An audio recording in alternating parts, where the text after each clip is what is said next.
Bueno, pues buenas tardes y bienvenidos a la tercera sesión de los encuentros en La Paz que organiza Izquierda Unida Sanlúcar. Hoy tenemos el lujo, como todas las semanas, como todas las sesiones, de contar con un grande de las letras españolas, con Benjamín Prado, poeta y novelista, y también con su presentador o compañero hoy de acto, con Pablo Gutiérrez, que también es escritor y profesor del Instituto de Enseñanza Secundaria Juan Sebastián Elcano. Así que un aplauso también para ellos y que comience el acto.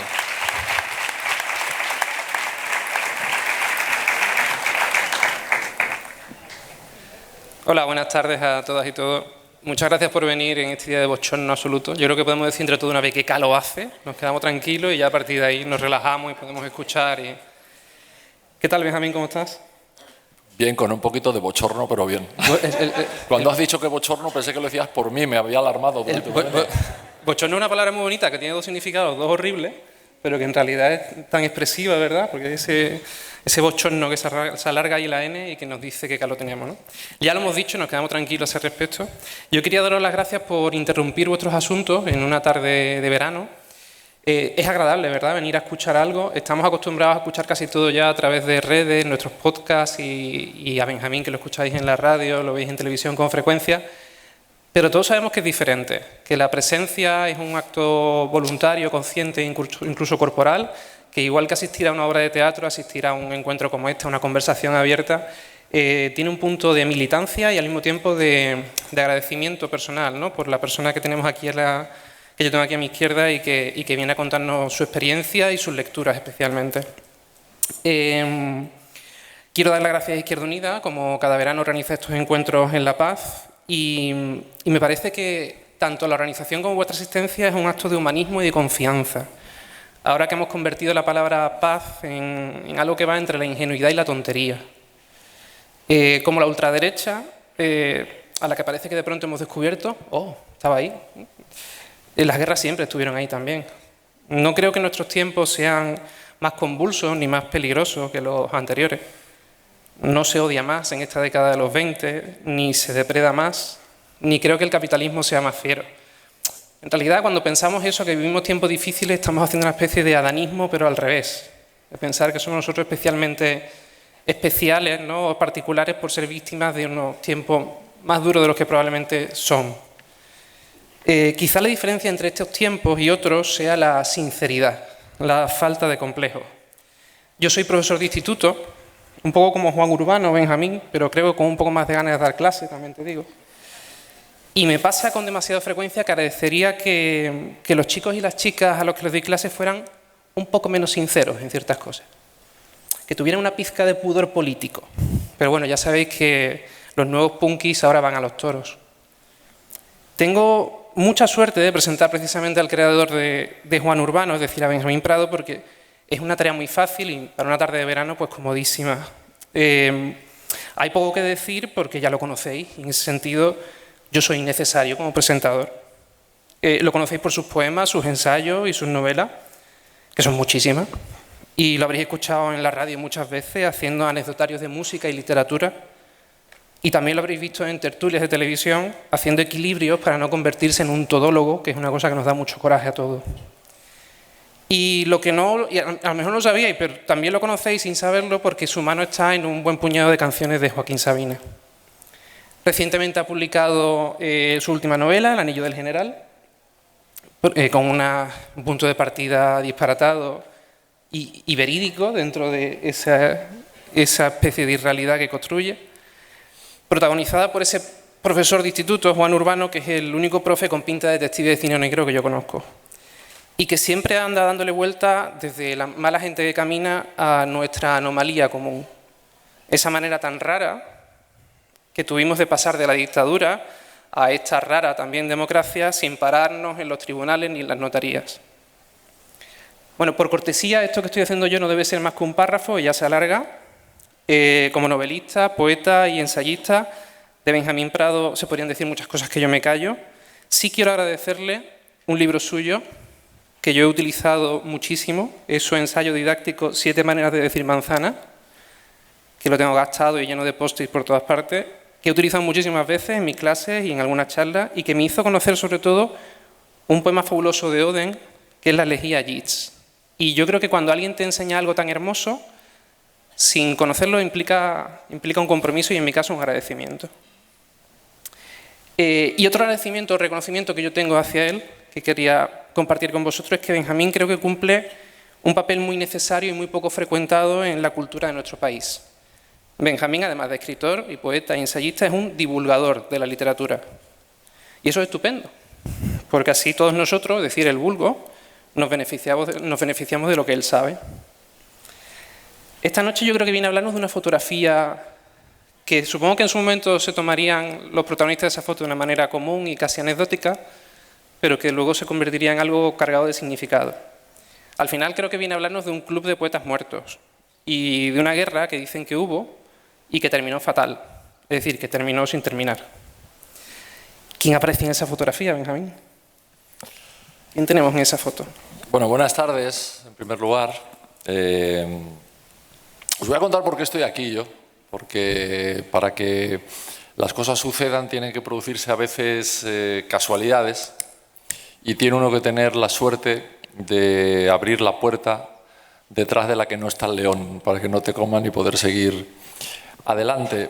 Yo cuando tenía 17 años estaba estudiando en un instituto, como el instituto en el que tú das clase, muchas gracias por tu presentación, o como el instituto en el que da clase Juan Urbano, y el profesor de literatura, que estaba un poco loco, los de literatura siempre estáis un poco locos, para que nos vamos a engañar. No puedo negarlo. Me dijo, tú tienes que escribir poesía. Yo dije, ¿por qué? Porque te lo digo yo, tú tienes que escribir poesía. No tengo ni idea qué vería en mí, ni dónde lo vería, pero el caso es que se empeñó la criatura. Se llamaba Fernando Borlán. Y para que escribas buena poesía tienes que ir a leer los dos mejores libros de poesía del siglo XX en español, que son Poeta en Nueva York, de Federico García Lorca, y Sobre los ángeles, de Rafael Alberti. Y yo, ni corto ni perezoso, me fui a la única librería que había en Las Rozas, cerca de Madrid, donde yo vivía, y me compré el libro Sobre los ángeles, de Rafael Alberti, un volumen que tenía sobre los ángeles y otro, porque cuando Rafael se marchó, obviamente, 38 años exiliado, su obra estaba prohibida y se empezó a recuperar cuando regresó en el año 1977, ¿os acordáis? Me fui con el puño cerrado, vuelvo con la mano tendida y todo esto, ¿no? Sermones y moradas, que era otro de los dos libros que estaban en ese tomo, junto con Sobre los ángeles, es un libro muy importante del surrealismo español, pero que no ha tenido fortuna, porque cuando salió Sobre los ángeles, que lo escribió a la vez, inmediatamente fue reconocido como una obra maestra, y Sermones y moradas yo creo que nunca se llegó a publicar, yo creo que nunca se ha llegado a publicar, de hecho, como libro suelto, solo en obras completas y demás, ¿no? Y Rafael le tenía un poco de manía sobre los ángeles. Y cada vez que alguien le hablaba de Sobre los ángeles decía, sí, bueno, pero yo he escrito más de 35 libros, los más populares y los más no sé qué y tal, ¿no? Bueno, yo voy a la librería, me leo Sobre los ángeles un viernes, me vuela la cabeza, me convierte en otra persona. Yo hasta entonces quería ser Bob Dylan, pero dije, no, ahora quiero ser Alberti. Y al día siguiente, sábado, después de comer, a mi padre se le ocurre que quería comer un helado de postre. Y me manda al bar de la esquina a comprar una barra de helado. Eso lo he contado muchas veces. Llegué al bar de la esquina, que estaba a 30 metros de nuestra casa, y ahí estaba sentado Alberti. Y nos hicimos amigos 15 años. ¿Por qué? Porque las cosas, como os digo, tienen mucho que ver con el azar y la buena fortuna. Yo me acerqué a Alberti, al que conocía todo el mundo porque era como el Messi de los poetas, y le dije, hombre, pero usted es Rafael Alberti. Cosa que él ya sabía, ¿no? Eso no... digo, yo es que me he leído su libro Sobre los ángeles. Y me miró así ya mosqueado y me dijo, ¿ah, sí? ¿Qué te ha parecido? Y yo, que tenía 17 años y era arrogante como un conde ruso, dije, no está mal. Digo, pero a mí el que me ha gustado es el otro. ¿Qué otro? Digo, uno que se llama, ¿cómo es? El Sermón de la Morada. Dice, no, Sermones y Moradas. ¿Te ha gustado ese libro? Digo, sí. Digo, ¿tú cuántos años tienes? 17. Y me dijo, bueno, por un año te invito a un gin tonic. Nótese la decencia comunista de Alberti comprobando la edad del chico al que iba a emborrachar. Por eso estoy aquí hoy, porque después de... Y además en sentido literario y en sentido personal. En sentido literario porque sin la figura de Rafael al lado yo no hubiera seguramente tenido tantas ganas de ser él y no me hubiera fascinado tanto ese personaje que era él, que parecía recortado de los libros de texto y echado a andar por las calles. Un mito de tantas cosas, literario, político, social, el exilio, el regreso, la vuelta a la democracia, en fin, estas cosas. Y tampoco desde el punto de vista personal, porque yo la primera vez que vine por Cádiz, y a Sanlúcar también, por cierto, fue con él, porque él quería recordar, después de 38 años de exilio, sus paisajes de la infancia, y ahí que nos fuimos un día a Vejer, y otro día a Cádiz, y otro día al Puerto, otro día a Sanlúcar, otro día a Rota. Aquí estuve yo con María Teresa la primera vez que vinimos, ¿verdad? En un hotelito que había por aquí, él te iba contando de toda su batallita, ¿no? Y ahí me enamoré de esta tierra y tengo aquí mi casa desde hace 25 años, de manera que tanto en el sentido literario como en el sentido personal estoy aquí por Rafael Alberti, así que para mí y por es... una barra de helado, ¿no? Por una barra de helado que se deshacía mientras él hablaba, por otra parte, ¿no? Mi padre no comió ese helado nunca, ¿no? Pero es verdad que Rafael, y ahora os voy a hablar de esta novela y de esa foto, las dos cosas, no se me ha olvidado la pregunta. Es verdad que Rafael a mí seguramente no me contagió un estilo literario. Rafael Alberti es un señor nacido a principios del siglo XX, por lo tanto, mala cosa sería que tuviera yo alguna influencia de él, porque tiene es un poeta posmodernista, digamos, de alguna manera, posromántico, ¿no? Pero sí su idea de la literatura, su idea de que la literatura tiene una importancia más allá de los libros, una importancia cívica, su idea de que el escritor debe de participar en la vida de su país, estar del lado de la gente que lo necesita y utilizar ese lugar de conversación tan bonito que es un libro, donde se encuentran alguien que cree que tiene algo que contar y alguien que piensa que a lo mejor le apetece oírlo. Leer es escuchar por escrito, a fin de cuentas. Desaprovechar eso para no decir nada, para no dar tu opinión, para no intentar enmendar algunos entuertos, nos parece una pérdida de tiempo a los dos, al viejo Alberti y al actual Prado. Quiero decir con esto que yo nunca habría escrito esta serie de novelas a las que tú te refieres, ahí está la última, el Anillo del General, si no fuera porque pienso que tengo que utilizar el territorio de las novelas también para otras cosas. Aparte de para contar una historia que te divierta, que te entretenga, que te convierta en el lector ideal, que es el lector con ojeras. Sé que tenía que ir a currar, pero dice, esto está muy interesante, un capitulito más.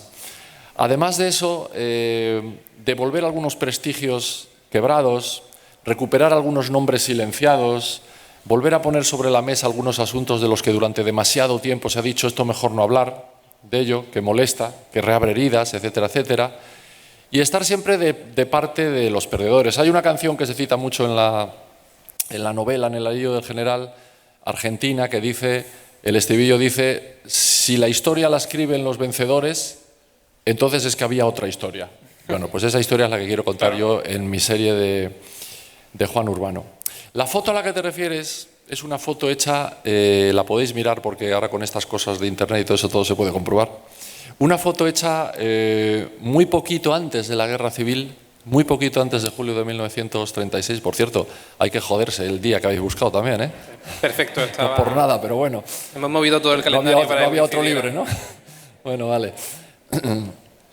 Yo, como desde que he visto a todos los participantes en el último mitin de Trump con la oreja vengada, he llegado a la conclusión de que ya nos hemos extinguido, lo que pasa es que aún no nos hemos dado cuenta, pues entonces todo lo demás sobra en realidad. Todo es una simulación. Sí, es toda una simulación. Pero en esa foto está en una esquinita, aquí a la izquierda de la foto, está Miguel Hernández. Se le ve Miguel Hernández así, de perfil, de lado. Poco después iba a morir en una cárcel franquista. En la otra esquina, justo, de la foto, está Pablo Neruda, poeta comunista, como todo el mundo sabe, premio Nobel, etcétera, etcétera. No me acuerdo mismo si está Rafael Alberti, es posible que esté en esa foto también. Está Vicente Aleixandre, futuro premio Nobel de literatura. Está María Zambrano, una notable republicana, además de una gran pensadora. Está Luis Rosales, muy prontito falangista y, bueno, en fin, con una historia bastante tremenda a la espalda. Están los hermanos Vivanco, que después van a ser muy firmes defensores del franquismo. Y todos están sonriendo, todos están con una mano apoyada en el hombro de todos. Todos son amigos, todos comparten algo. Todos desmienten una idea que a mí no me gusta, y mira que es de Antonio Machado, que a mí llevar a la contraria a don Antonio me resulta muy difícil, pero la idea de las dos Españas no la he compartido nunca. No creo que haya dos Españas, creo que hay una, y gente malintencionada queriendo dividir a la gente en dos para enfrentarla y llevarse un premio. Pero no creo que haya dos Españas más que dos Inglaterras o dos Italias o dos Tombuctús. O sea, sinceramente me parece una idea equivocada.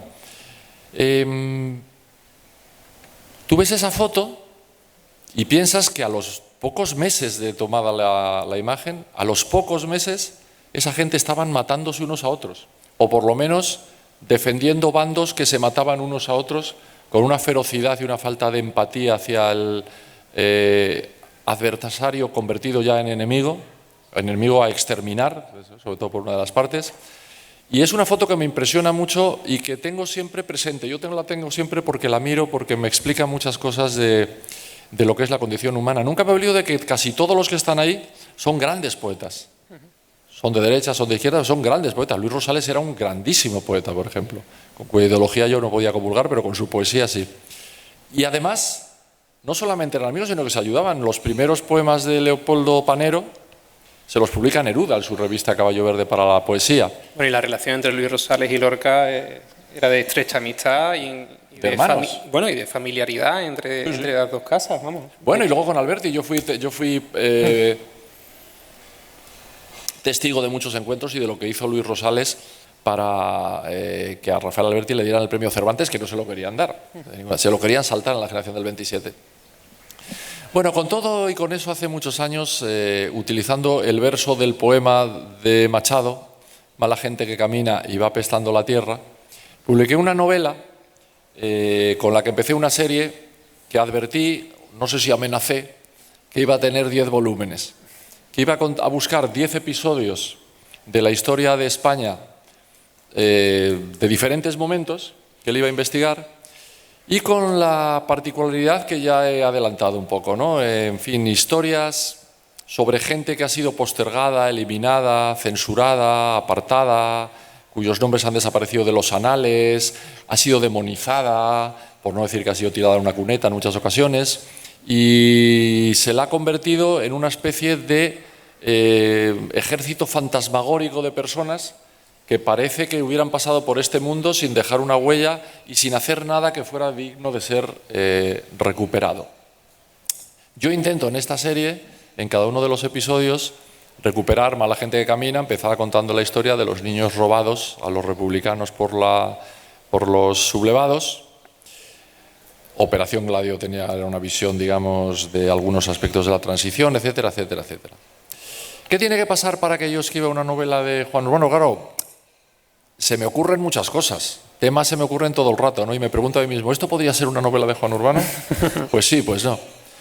¿Qué tiene que pasar? Bueno, tiene que pasar que sea un tema que yo no tenga que ir a buscar, que no me tenga que sentar yo en mi casa, poner así una mano en la sien y decir, a ver, ¿sobre qué escribes la próxima? Sino que sea algo que a mí me obsesiona desde hace tiempo, que tengo en la cabeza rondándome, que por la razón que sea, en su momento cuando lo conocí, me causó un impacto especial. Y ahí está. ¿Cuál es la ventaja de escribir sobre esas cosas? Pues que sin darte cuenta a lo largo de los años has ido recopilando material.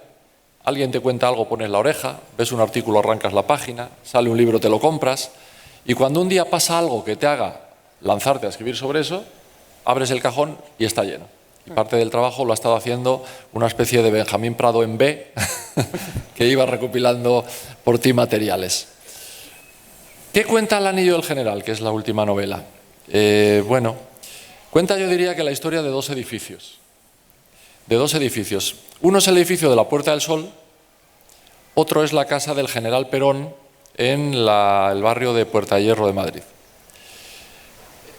En Puerta de Hierro yo vivía muy cerquita, vivía durante muchos años y pasaba por allí a menudo. Y encontraba siempre argentinos haciendo fotos a la casa. La casa que ya no era la casa, porque la casa, el terreno lo había comprado el futbolista Jorge Valdano, había hecho unos chalés, había vendido un par de ellos, se había quedado con otros, ¿no?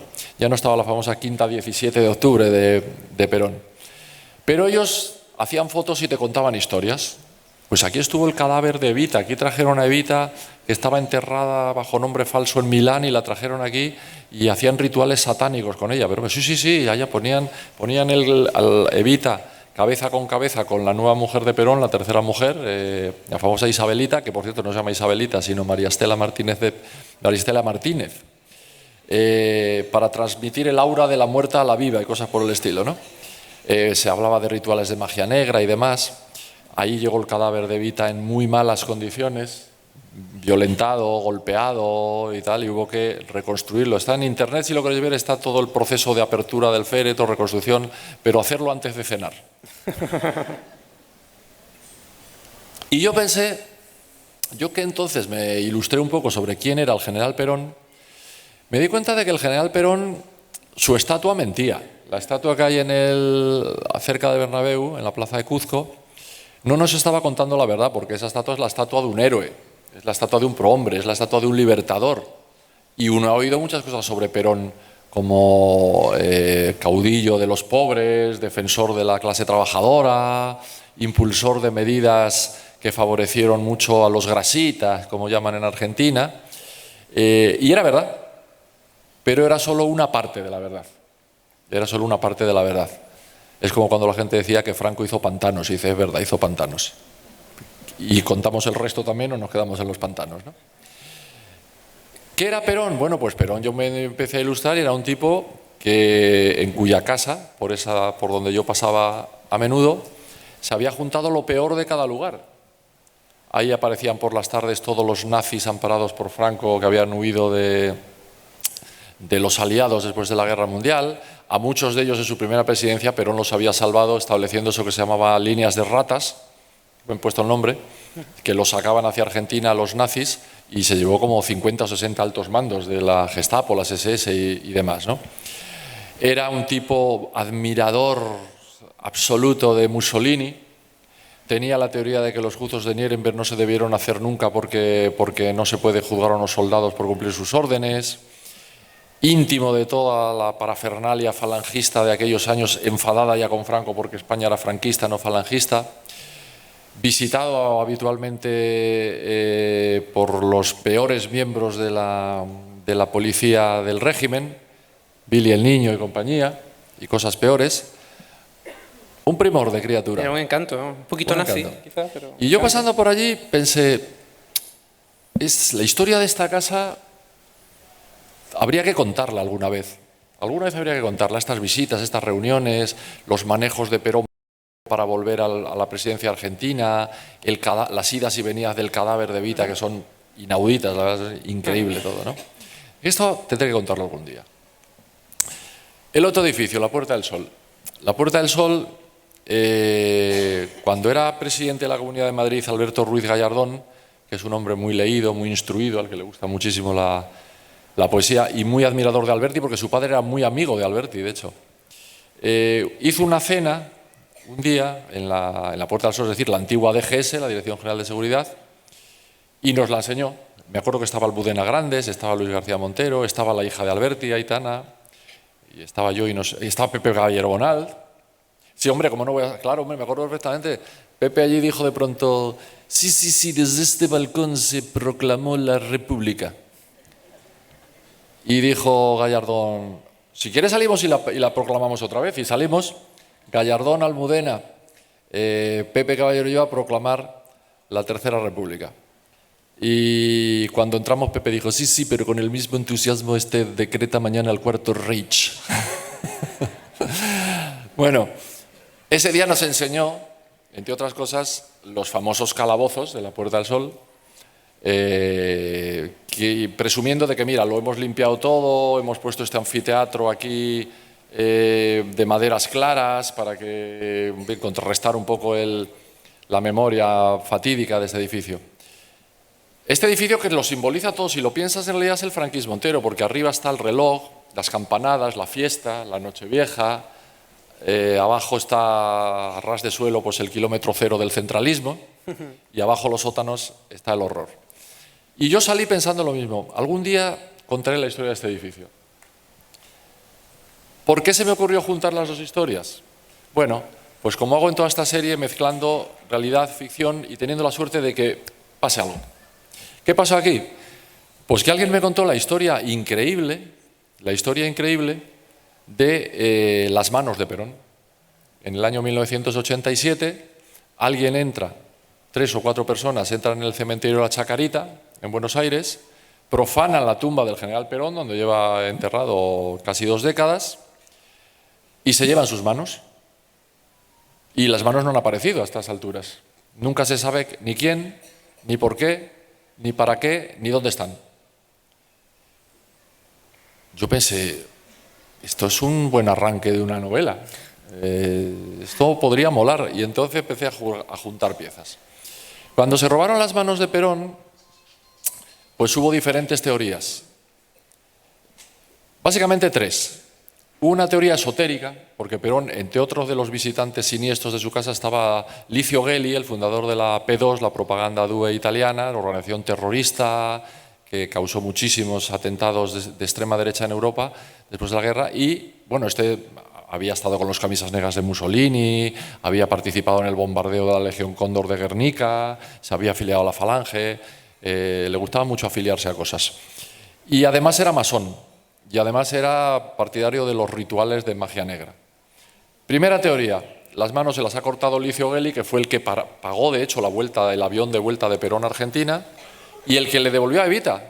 Este era un tipo muy poderoso, entonces cuando lo fue a ver un día le dijo, eso lo cuenta el propio Perón, ¿no? Le dijo, pero ¿tú qué quieres? El cadáver de Evita, que Perón llevaba 14 o 15 años intentando recuperarlo. Pero tú lo que quieres que es el cadáver de Evita, el lunes lo tienes aquí. El lunes llegó el cadáver de Evita en un coche fúnebre desde Milán, ¿no? Ese era el poder de Licio Gelli. Bueno, la teoría esotérica decía que le habían robado las manos porque Perón le había dejado a deber un dinero a la propaganda DUE y que entonces ellos le cortaron las manos porque según las leyes de la logia P2, si las 13 partes o 12, no sé si son, de las que se compone el cuerpo no están completas, no emprendes el viaje al más allá y quedas vagando por el submundo toda la eternidad. Había una teoría política, obviamente, acaba de llegar de regresar la democracia a Argentina, el gobierno de Raúl Alfonsín era muy débil, estaba rodeado por lo que llamaban de manera muy siniestra mano de obra desocupada. La mano de obra desocupada naturalmente eran los policías, los torturadores, se habían quedado sin curro las criaturas. Y entonces se suponía que era un acto que iba a soliviantar a las masas, el peronismo ya sabemos lo que es en Argentina, y que eso iba a propiciar la vuelta de los militares otra vez, los milicos. Y luego había una tercera teoría, que es, bueno, la que yo sigo un poco más, que es la teoría económica. Se dice que no querían las manos de Perón, sino el anillo con el que salen todas las fotos, porque supuestamente en ese anillo está grabada la combinación de una caja de seguridad de Suiza donde estaba la famosa fortuna de Perón. ¿Es verdad o es mentira? Bueno, cuando tú escribes una novela puedes usar las dos cosas, las verdades y las ficciones. ¿Es verdad que en el anillo de Perón estaba la combinación de una caja fuerte y es verdad que en esa caja fuerte están los famosos lingotes de oro? 2 camiones de lingotes de oro con que los nazis le pagaron que los sacara del mar y los llevara a Argentina. Puede ser. Como diría Esperanza Aguirre, o no. Lo que sí que es cierto es que Perón tuvo una fortuna.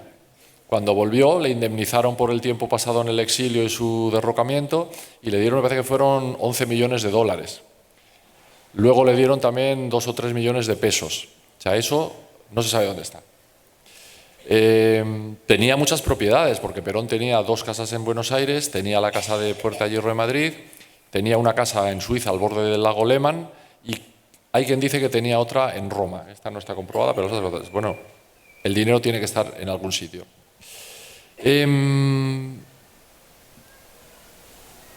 Había en la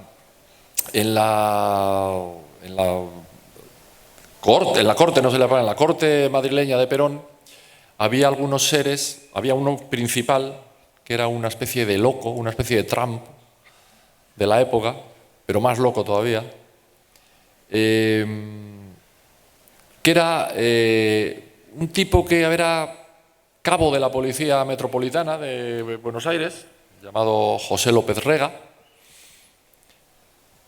que de pronto,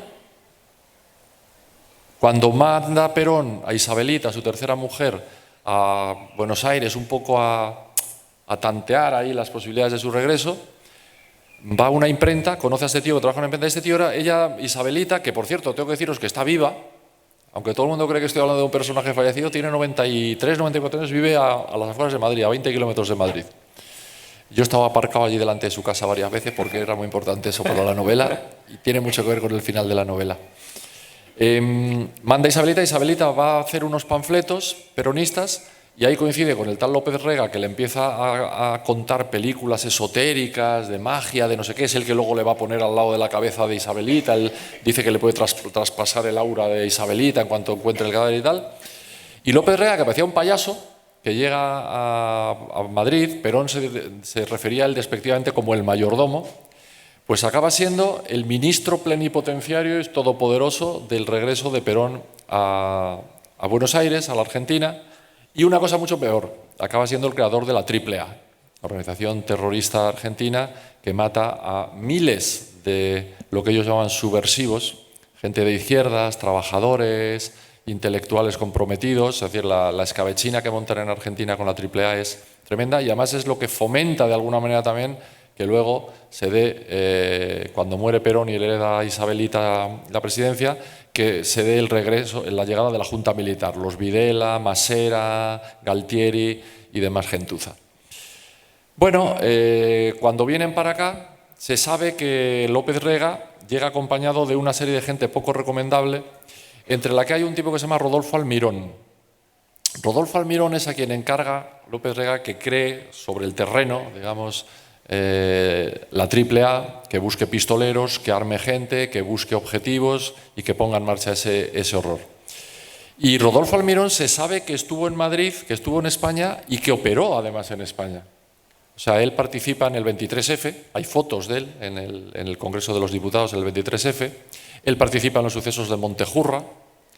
Luego, cuando lo descubren, se pilló un curro bastante majo también, ¿no? Acabó siendo, pero por pura casualidad, acabó siendo el guardaespaldas de Manuel Fraga Iribarne. Todo está conectado, ¿eh? Como os decía antes, la vida está llena de azares. Esa es la realidad. La ficción. ¿Y si me invento yo? No parece muy inverosímil, muy descabellado. ¿Y si me invento yo que algún policía español de la cuerda de Billy el Niño, en este caso uno que está armado con los nombres y apellidos de varios torturadores a los que ahora están pidiendo las familias, a la luz de la nueva ley de memoria democrática, responsabilidades judiciales, y si me invento que uno de ellos, llamado Pascual Muñecas Quintana, hizo lo mismo pero al revés, se fue a Argentina, este sabe usar bien la picana, de hecho su sobrenombre supuesto es el electricista, y este se va allí a torturar gente y les devuelve el favor. Así vinculo las dos historias, porque así el electricista está en la corte de López Rega, está en casa de Isabelita, en el Palacio Presidencial, cuando los van a desalojar los militares para mandar a la lesión. La tienen detenida varios años a Isabelita, 4 o 5 años, ¿no? Y otro par de ellos más por ahí deambulando, ¿no? Y si me invento eso y cuento la historia de los torturadores de allí y los torturadores de aquí. La historia siniestra de la ESMA, por ejemplo, la Escuela Superior de la Armada de la Mecánica, ¿no?, en Buenos Aires, y la historia de la DGS, la Dirección General de Seguridad, donde ocurrieron tantos horrores y donde, una vez más, ficción, realidad. Se sabe, porque lo han contado muchas víctimas de las torturas y demás, que una de las cosas que hacían los Billy el Niño y compañía era arrestar, después de haber detenido a un chaval, a una chavala, arrestaban a los padres. Los llevaban allí y les hacían presenciar las torturas. Se hacían presentar cómo les pegaban con porras de goma, cómo les rompían los dedos de los pies a martillazos, cómo les hacían horrores para que cantasen, digamos, antes, ¿no? Bueno, y si yo me lo llevo un poquito más a más y llego a la conclusión de que además de obligarles a presenciar la tortura, ¿quién sabe si aprovecharon para extorsionarlos? Si me das algo, si me das dinero, si me pasas la propiedad de una casa en la playa, si me compras, tu hijo no lo torturamos y no se cae misteriosamente por una ventana como el estudiante ruano, ¿no?, que famoso, ¿no? Ficción y realidad, una vez mezcladas, pues para montar un fresco en el que cuente de alguna manera unos episodios que yo creo que hemos tenido demasiada prisa en olvidar. Creo que hemos tenido demasiada prisa en olvidar algunas cosas, porque yo soy de los que no tengo ningún problema en aceptar que la transición fuera un triunfo de todos, siempre y cuando a mí se me acepte que también tuvo sus perdedores, porque los tuvo, porque hay gente con la que no se ha sido justo, hay gente cuyos esfuerzos no se han recompensado, hay gente que sigue teniendo familiares tirados en cunetas, gente que sigue teniendo propiedades robadas que habrían de devolvérseles, etcétera, etcétera, etcétera.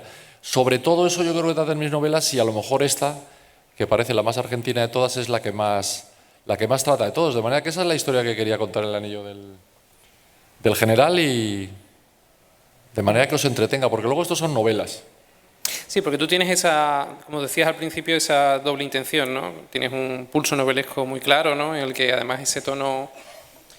Hay un punto de humor en el que Juan Urbano se va deslizando por los acontecimientos de las distintas novelas, con sus mujeres fatales que van apareciendo y desapareciendo, sus bares, sus momentos nocturnos, todo aquello. Y luego, sin embargo, tú tienes como una deuda que quieres cumplir como escritor. La palabra compromiso está tan gastada que ya no significa nada, ¿no? Pero lo que tú decías de dar algún testimonio o de no hacer que las páginas pasen en balde, ¿no? Y en ese sentido... Claro, yo creo que la gente os divirtáis, porque yo creo que la literatura tiene que ser divertida. Yo creo que tú leas una de mis novelas y lo pases bien. Si además aprendes algo, perfecto. Si además descubres algo que tenías en el olvido, o cambias de opinión sobre alguna cosa porque habías aceptado alguna verdad oficial, porque hay muchas, sobre muchas cosas, pues mejor que mejor. Pero primero tiene que ser novelas de misterio, novelas de aventuras. Y en ese sentido, Juan Urbano es muy heredero de los personajes de las novelas negras clásicas, que a mí me encantan, porque además son tan falsos que son maravillosos, ¿no? Claro. Claro, tú lees una novela de Raymond Chandler, o de Dashiell Hammett, o de Chester Hammett, y te están todo el rato recordando que eso es literatura, realmente, ¿no? Entonces tú, yo no sé, yo que oyes a Philip Marlowe, ¿no? Decir, no hay nada como encender un cigarrillo y entrar en la habitación donde fuman los amigos para contribuir a enrarecer el ambiente. Y dices, coño, nadie habla así. Pero qué bonito es, ¿no? Y qué literario, y cómo te recuerda que estás en una novela, ¿no? Entonces yo quiero que el personaje tenga humor, que sea irónico, y que tengas ganas de seguir leyendo también porque te guste cómo está escrita la novela. Claro. Es que yo creo que para escribir novelas lo primero que hay que saber es escribir. O para escribir poemas, o para escribir obras de teatro. Saber escribir, intentar luchar por tener un estilo, por no dar gato por liebre, ni comida calentada, ni cosas facilonas, entrevistas, a indagar un poco, buscar cierta originalidad y demás. Y después viene todo lo demás. Porque si tú cuentas la historia más... Eso se ve mucho cuando eres jurado de un premio. Te llegan manuscritos y dices, joder, la historia está bien, pero joder, vaya truño cómo escribe el tío este. O al revés, dices, qué bien escribe esta chica, pero si es que no me está contando nada, está haciendo un ejercicio de estilo. Entonces, bueno, una novela es un proceso de equilibrio muy interesante para conseguir que lo uno no contrarreste lo otro, que el entretenimiento no contrarreste la información, la densidad o la investigación, ¿no? Claro. Mira, antes me he quedado con esa frase que has dicho de que tú no tendrías, ¿cómo has dicho? Que tú no tendrías complejo, no tendrías rubor en decir que la transición fue un lugar donde todos ganamos, ¿no? Y me ha venido a la mente una conversación con el escritor Rafael Reis, en el que él se enfadaba mucho de que se utilizara la propia palabra transición, porque venía a decir, desde un punto de vista muy materialista e histórico, que me parece muy adecuado, que hablaríamos de transición si el poder o la propiedad hubiera cambiado de manos. Pero decía Rafael que las mismas 200 familias que dominaban y poseían España antes de la transición son las que después siguieron. Bueno, escribió una novela sobre eso. Poseyéndola, ¿no? Escribió una novela de la serie sobre eso, una que se llama Los 30 apellidos. Claro. Y esa novela sale de la frase de un empresario que en un corrillo de periodistas dijo, a ver, el IBEX 35, nosotros le llamamos el 30 más 5. Hay 5 que entran y salen, así como las gallinas de José Mota. Los otros 30 somos las 30 familias que mandamos en España desde hace 200 años. De hace 200 años, desde el conde Romanones. Sí. Yo pensé, oh, joder, esa frase tiene una novela. Me puse a indagar y claro, ¿de dónde salía la pasta? Eran todos negreros. Todos provienen, el 99% de esas 30 familias famosas, la pasta proviene del tráfico de esclavos. La burguesía catalana especialmente, ¿no? Sí. Bueno, el abuelo de Artur Mas era negrero. Y en ese sentido, eso, la palabra transición es como una palabra amable que podemos aceptar con una sonrisa y como con una sensación de concordia, pero si las cosas siguieron en el mismo bando y en las mismas manos, Sí, a ¿hasta ver, qué punto vamos a ver, la transición no fue ese cuento que nos contaron para que siguiéramos siendo igual de obedientes que éramos antes, ¿no? A ver, yo no creo que sea igual y que sea comparable los No, años bueno, era por del polemizar un poquillo. color del funeralísimo, como lo llamaba Alberti siempre, con una democracia con sus imperfecciones, pero una democracia a fin de cuentas, ¿no? Es verdad que mucha gente a la transición la convierte en la transacción. Y es verdad que hay una parte real, que es que aquí se renuncia a todo. Bueno, que al final la diferencia entre Argentina y España es que Videla murió en la cárcel. Claro. Y López Rega también. Y aquí la gente se ha muerto en olor de multitudes en La Paz, ¿no? Bueno, es cierto, eso es cierto. Es verdad que hubo otra de las novelas de la serie que se llama Operación Gladio es una revisión de la transición desde ese punto de vista. Es decir, a ver, no me cuenten películas. ¿Cómo me voy a creer yo que que hay 5 o 6 personas, porque fueron 5 o 6 los famosos padres de la Constitución y todo eso, 5, 6 o 7, que en 4 meses dejan arreglados todos los entuertos de una dictadura que duró 38 años? Eso es muy inverosímil. Es una novela, no funciona, ¿eh? Esto es como los desnudos del Destape. Sí. Las películas del Destape eran muy malas, pero claro, aquí no se había visto una teta en 40 años. Entonces, tenían el éxito de la voracidad de quienes estaban deseando salirse de la pacatería y la ñoñería del régimen, ¿no? Esto es un poco igual, ¿no? La gente estaba tan ávida de libertad que no quiso mirar para atrás. Y yo además creo que tenían todo el derecho del mundo a hacer eso. Yo soy firme defensor de eso. Lo que pasa es que desde entonces han pasado 50 años. Claro. Y yo creo que ahora ya sí que ha habido tiempo suficiente para deshacer algunas de las injusticias derivadas de esas prisas, que las comprendo, que las entiendo y si me apuras puede que hasta las comparta en gran medida. Pero con el tiempo sirve para muchas cosas, no solamente para envejecer, también para aprender, también para corregir, también para solucionar problemas que han quedado, problemas casi estructurales que han quedado ahí. Dicho eso, nuestros problemas son problemas del primer mundo.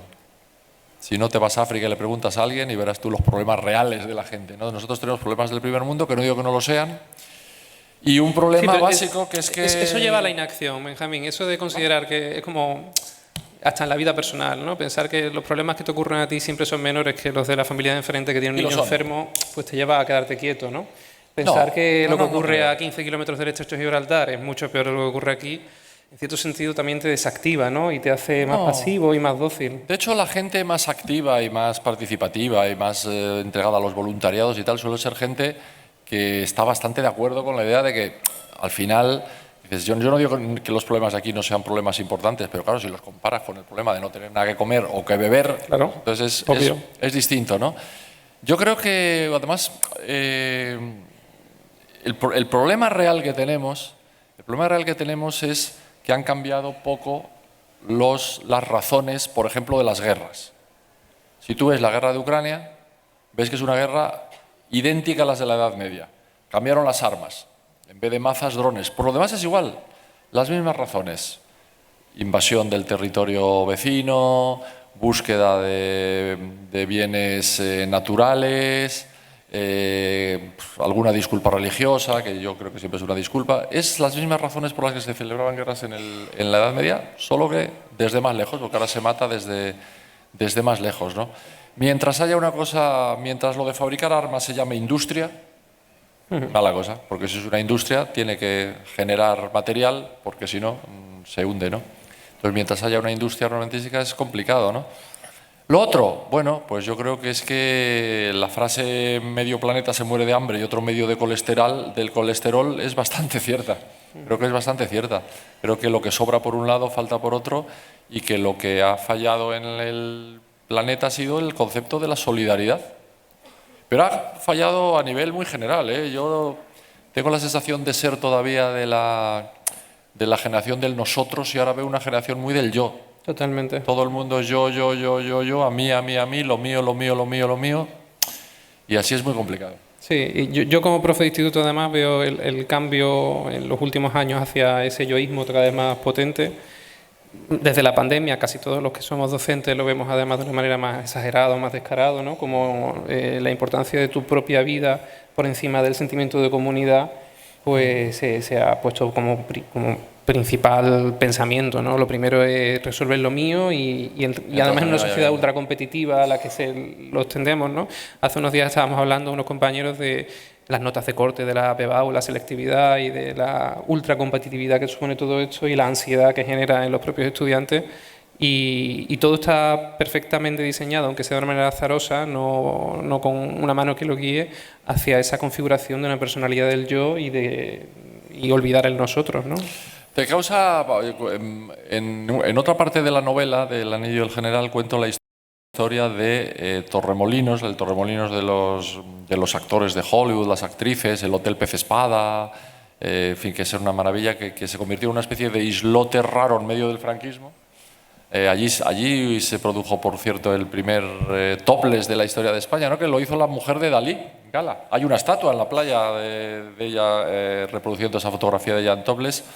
Un topless o desnudo integral, no sé lo que era, que la piadosa escritora falangista Mercedes Fórmica describió como iba ataviada con solo un collar de flores. Una manera muy fina de decir que iban pelotas. Claro, para construir eso yo lo que cuento es la historia de ese Hollywood dorado del Hotel Pez Espada. La verdad es que vas por las paredes y es alucinante, ¿eh? O sea, Ava Gardner, Elizabeth Taylor, Marlon Brando, Sofía Loren, bueno, no hay famosa estrella de Hollywood que no estuviera por ahí.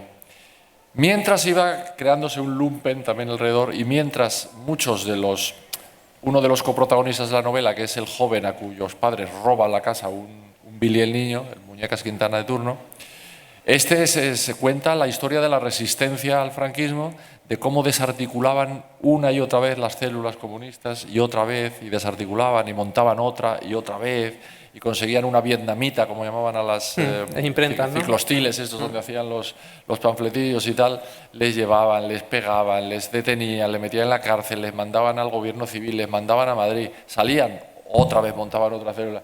Es una cosa tremenda ver cómo mientras por una parte el franquismo ya había comprendido que tenía que entrar dinerito, que tenía que venir divisas y que había que vender la idea de Torremolinos, la idea de Ibiza, la idea de, bueno, una especie de espacios de una cierta libertad, modernidad y entrada de divisas continua, con la represión feroz que seguía habiendo de todo aquel que intentaba sacar no el pie del tiesto, sino el dedo meñique directamente, ¿no?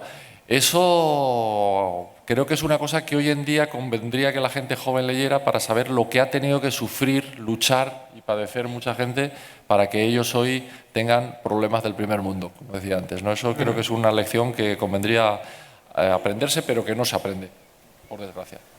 Lo sabrás tú mejor que yo, que eres profe. Bueno, en ese sentido sí. En otro, no sé, también es verdad que siendo profesor de instituto hay una perspectiva estrechita que es la de tu propio contexto. Uno tiende a hacerla general, como cualquier experiencia que uno vive, pero sí que en los últimos años esa sensación desagradable de la pérdida de sentimiento comunitario y de que resulta ingenuo hablar de ciertos temas que hace 10 años quizá podían todavía conmover o despertar el sentimiento natural adolescente del interés hacia lo común. No sé si yo soy un pesimista en ese sentido, pero en los últimos años, ya te digo, a partir de la pandemia sí que se percibe con claridad esa sensación de la pérdida del nosotros en favor del yo. Confusión un poco, ¿no? Cuando no estudias, yo tengo una hija aparte de estos dos de 9 que están aquí delante, tengo una hija de 25. Y cuando yo leía sus libros de historia me quedaba muy asombrado porque decía, en el año 1936 se produjo una guerra civil. Ya se produjo, parece como que es una cosa que cayó de pronto tiene un punto del cielo, ¿no? Se produjo una guerra civil a la que siguió una dictadura que duró 38 años. Punto y aparte, en 1977 regresó la democracia. Ya. Lo de en medio lo tenéis que completar todo, ¿no? Sé que hay una teoría por ahí que dice que a un tipo como Franco lo mejor que se le puede hacer es olvidarlo y que nadie sepa que ni que existió. Yo no estoy de acuerdo. Yo creo que la historia hay que conocerla, que si no se repite. Porque si no la conoces, se producen confusiones como la que yo vi cuando iban a manifestarse ahora hace poco a las sedes del PSOE, a la sede del Partido Socialista, a la calle Ferraz. Allí había gente muy joven, jugueteando ultraderechista, muy joven, que cantaba «Viva Franco, viva la Constitución». Decía, oye, igual teníais que dar un repasillo a eso, porque no lo habéis pillado mucho, yo creo, y tal, ¿no? Es así, están ahí las imágenes para verlas, ¿no? Entonces creo que al final eso demuestra que la falta de información, la falta de estudio, la falta de conocimiento de las cosas, pues es un mal camino, porque te lleva no solamente por el camino de la ignorancia, sino que el camino de la ignorancia tiene algunas derivadas y uno de ellos va a dar directamente a la ultraderecha, claro. Seguro.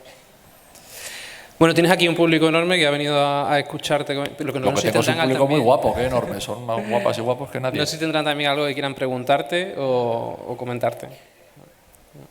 Ifi por ahí, ¿sí? Ifi siempre pregunta la primera.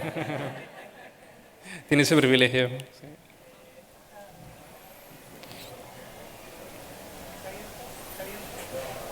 ¿Qué de gente ha venido a verte, Benjamín? ¿Qué de gente ha venido a verte en una tarde de verano? Bueno, Benjamín, muchas gracias. Ya sabes que somos ya, como tú dices, de familia, ¿no? Las que tú tienes.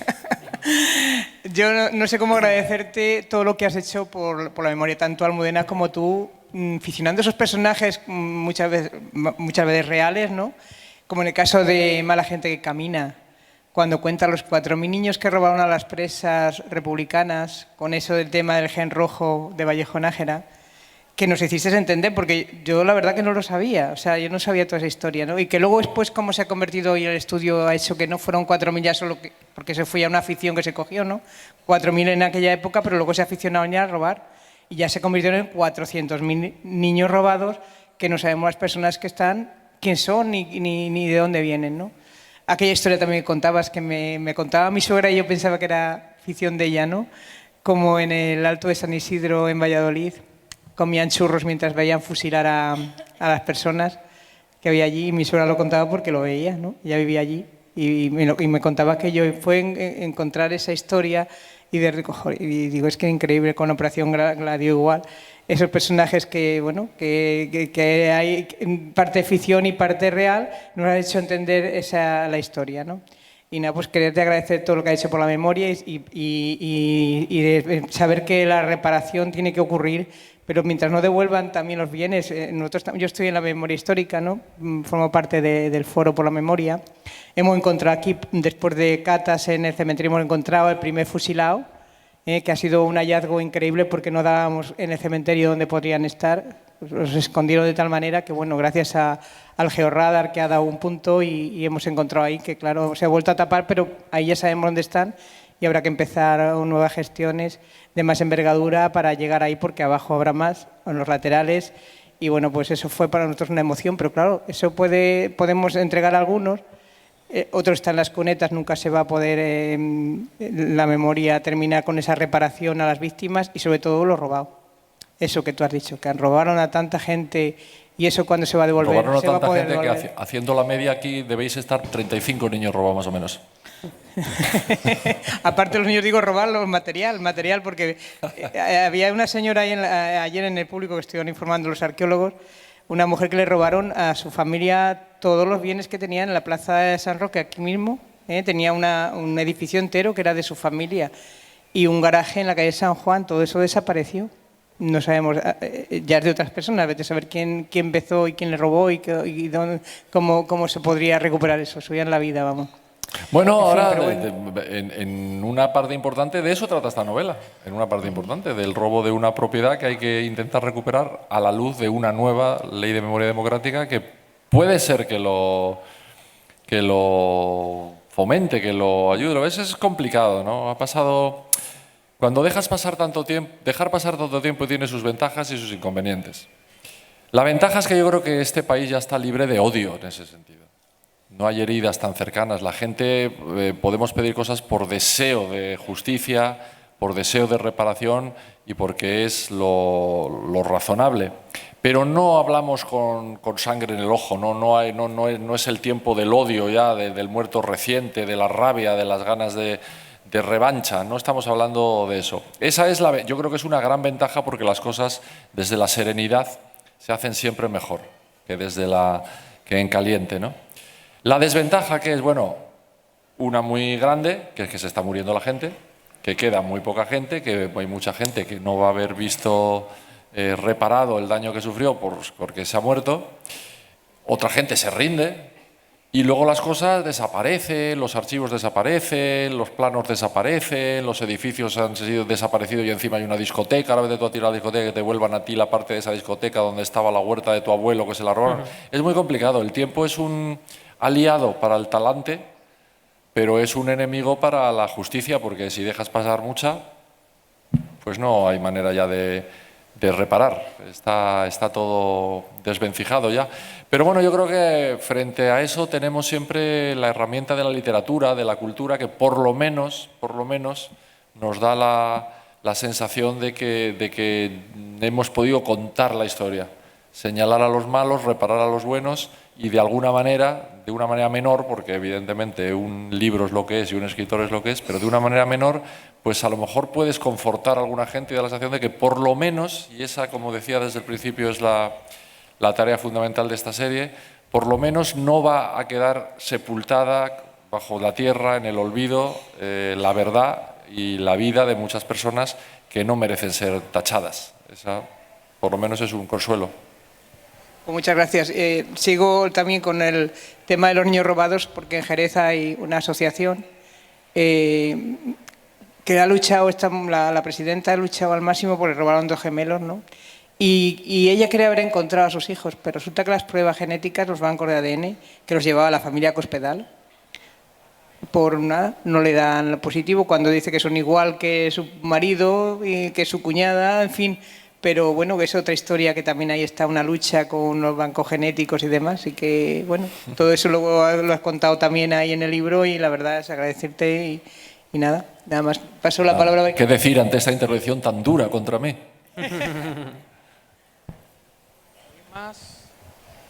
¿Alguien más quiere...? Sí, por aquí. Buenas tardes, Hola. don Benjamín. ¿La ideología peronista cómo se encuadra? ¿En qué sector ideológico está el peronismo? La ideología terrorista. Peronista. Peronista, terrorista, digo, No, salgo perdón, corriendo. perdón. Pues La Perón ideología tuvo... peronista. ¿Dónde la podemos encuadrar? Perón decían, lo cuento también en la novela en algún sitio, ¿no? Se decía que el peronismo es una cosa tan implantada en la sociedad argentina que antes de existir ya había antiperonistas. Todavía no había peronismo, ¿no?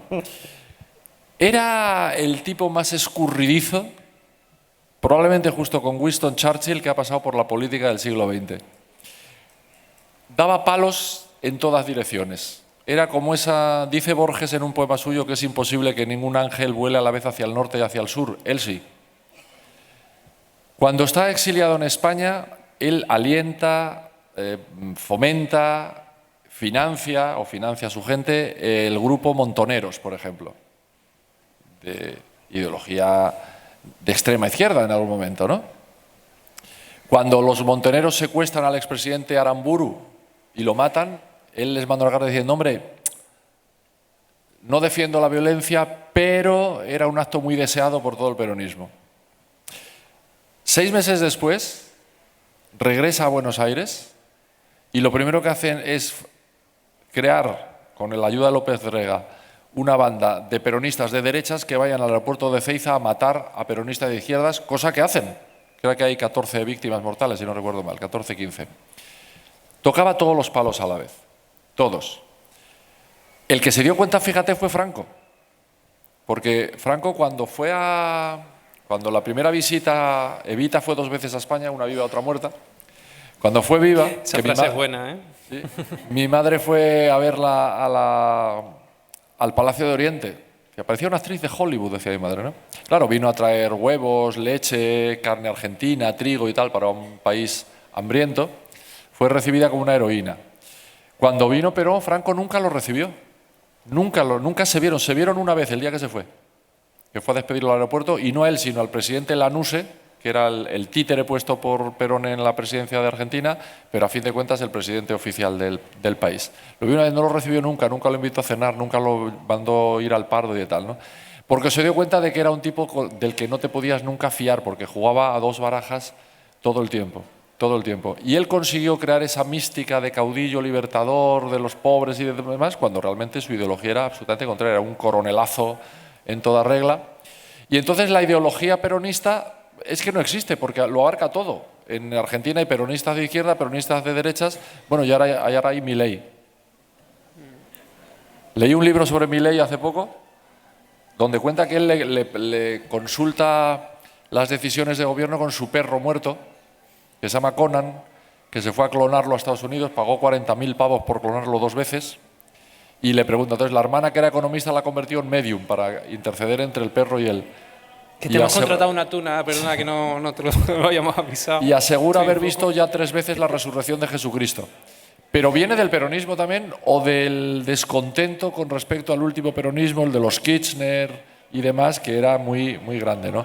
Es una pregunta sin respuesta, porque el peronismo en Argentina lo es todo. Es de derechas, es de izquierdas, es obrerista, está de acuerdo con el poder económico, es decir, todo.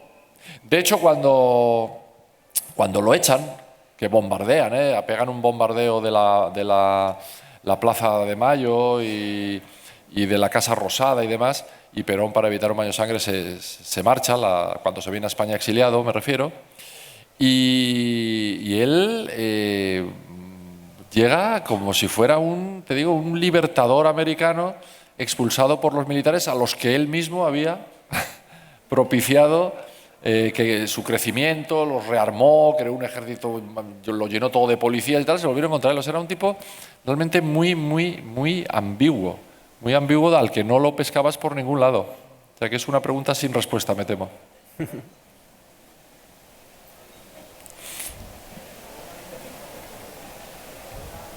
¿Pregunta más? Por allí veo...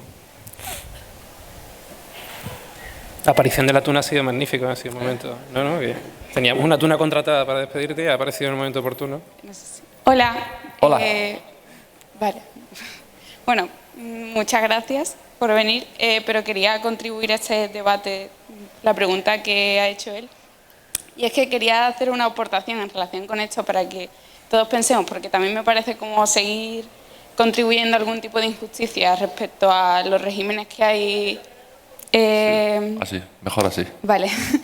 En Hispanoamérica, y para también responderte, y esto lo hago desde el respeto y el desconocimiento que yo tengo, quiero decir que aquí en Occidente, en Europa, tenemos esta mentalidad de entender la política izquierda-derecha y ya está. Pero en Hispanoamérica no pasa así. Y no sabemos cuál es la ideología de Perón, porque de la misma forma que tampoco sabemos cuál fue la ideología de Porfirio Díaz, de Pinochet o de Fidel Castro, porque es que toman de muchas partes. Entonces quería aclarar eso, porque de la misma forma que contribuyeron y aplicaron muchas reformas para ayudar a todo el mundo, también hicieron muchas injusticias. Entonces quería aportar esta información porque me parece como un poco injusto intentar entender cuáles son los regímenes que allí funcionan o no funcionan desde nuestra mentalidad, porque se han generado y se generan de formas muy distintas. Solo quería aportar eso. Pero me alegra que hagas la aclaración porque así hago yo otra. Yo he contestado sobre la ideología del peronismo, que es lo que me han preguntado, no sobre la ideología de Perón. La ideología de Perón está clarísima, era un fascista de tomo y lomo, absolutamente convencido y firme defensor de Mussolini, de admirador del Tercer Reich y demás. Pero me he preguntado por la ideología del peronismo, que es una cosa que llega hasta ahora. Eso he contestado. Perón no tengo ninguna duda de su ideología, pero ninguna, cero. Sí, pero lo que decía Ana es muy interesante porque sin ese punto de vista, por ejemplo, no se puede entender el fenómeno de Bukele, por ejemplo, en Centroamérica, ¿no? Bukele precisamente se hace fuerte porque no es homologable a nuestra horquilla de izquierda y derecha, sino que es algo bastante más complejo y que yo creo que se hace fuerte, pero también igual que en Argentina, desde el punto de partida de la carestía, de la gran necesidad. Y sobre esa gran necesidad construyen, podríamos utilizar la palabra populismo, construyen un discurso que resulta bien recibido por quien más sufre. Y al que sufre más, quizá nuestros parámetros de izquierda y derecha le importan bastante poco, sino más bien la resolución del problema más inmediato. Fíjate que Argentina tendría que ser un país rico, realmente debe ser un país muy rico porque tiene todo lo que hace falta para ser rico. Sin embargo, es pobre porque hay, en vez de 30 familias, hay 11. También decimos lo mismo de Lo tienen Venezuela, todo. decimos lo mismo Y fíjate de que el países resultado al con- final es muy parecido, con ¿eh? materias primas, ¿no? Porque al final Milei pues es muy parecido a Bolsonaro y Bolsonaro es muy parecido a Trump y Trump es muy parecido a Reagan y Reagan es muy parecido... En fin, es que al final es una ola que está recorriendo, por desgracia, el mundo. Ese fantasma sí que está recorriendo el Sí. mundo de norte a sur y con resultados, por desgracia, muy parecidos en todas partes. Parece que es una carrera a ver quién es más payaso que el otro, pero vamos, los payasos hacen daño, ¿eh? Y es posible que también nosotros seamos un poco ingenuos de pensar que esos nombres, Milei, Trump o incluso Bukele o cualquier otro de estos países, realmente son los que ejercen el mando porque Pero es que yo no son los que pienso- no sustentan pienso en la Trump, plaza, pienso- cuando en realidad de fondo hay otros poderes mucho mayores que ellos que son los que fuerzan a tomar las decisiones que luego ellos firman, ¿no? Pero y no solo eso, es que te iba a decir que yo no pienso en Trump, pienso en los 45 millones de norteamericanos que lo votan. Eso es lo preocupante. Trump, bueno, podría ser un problema, ¿no? Pero es que le votaron 45 millones de norteamericanos. Ese es el verdadero drama. Y a Milei le ha votado toda Argentina. O sea, no llegan con los tanques allí pegando cañonazos, es que les vota la gente. Y Ayuso la lleva a la gente en Madrid en volandas a su mayoría absoluta. Entonces, porque también somos un poco al hilo de lo que decía Ana, ¿verdad? Sí. Aquí la responsabilidad siempre del gobierno, de la diputación y del ayuntamiento, ¿no? Nadie tiene responsabilidad personal. La gente va, vota tranquilamente a Milei y dice, sí, pero yo no soy responsable. No, claro que eres responsable. Tú estás avalando todo lo que va a hacer este individuo a partir de este momento. Por supuesto, a lo mejor lo que pasa es que no valoramos el voto. No nos damos cuenta de lo que vale un voto, de la responsabilidad que conlleva ir con la papeletita y echarla en la urna. Porque parece que no tuviera nada que ver Trump con sus votantes, ni Milei con sus votantes, ni Bolsonaro con sus votantes, ni Ayuso con sus votantes, ni Abascal con sus votantes. Sí tienen mucho que ver. Si no fuera por ellos no estarían ahí, sencillamente. O el subnormal este que ha llegado ahora de... Perdón. El tal Alvise este, ¿no? Sí, estabas hablando de 45 millones de votantes, pero en comparación con Alvise me parece que son poquísimos, teniendo en cuenta la población nuestra, ¿no? Pero le han convertido en un aforado. Y ahora todos los follones que tiene de denuncias y tal ya tiene que juzgarlos el Tribunal Supremo. Con lo cual le han hecho un favor y esa gente sabe lo que está votando. Como la gente sabía lo que votaba cuando votaba Jesús Gil o como la gente sabe que vota, pues la gente... Sí, son Yo entiendo fenómenos que recurrentes, sí. que la gente no es tonta, pero sí responsable en algunos casos. Y esa idea de, no, es que soy antisistema, dice, no, antisistema no. Antisistema es otra cosa. No creas que eres un antisistema por votar a Vox, porque eso es otra historia. No tiene nada que ver con el antisistema ni con el sistema democrático, que no creen en él. Ni en las instituciones ni en los representantes de las instituciones. Entonces, no creas que estás votando a un libertador porque estás votando a otra cosa. Es cierto. Bueno, queridas, queridos, tendréis cosas que hacer, vidas personales, cenas que comeros y demás. Que muchísimas gracias por haber venido, que es una gozada venir a un patio como este y verlo así de lleno para escucharme una cosa tan pequeñita como un novelista. Que mil gracias y que, como dicen los curas, vayáis en paz.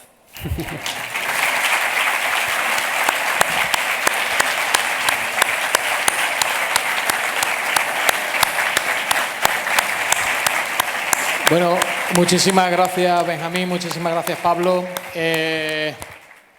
Ahora supongo que, Benjamín, ¿tienes preparado un bolígrafo o algo de eso? Porque veo muchos libros por ahí, ¿eh? Veo muchos libros por ahí, más libros por allí que se pueden comprar.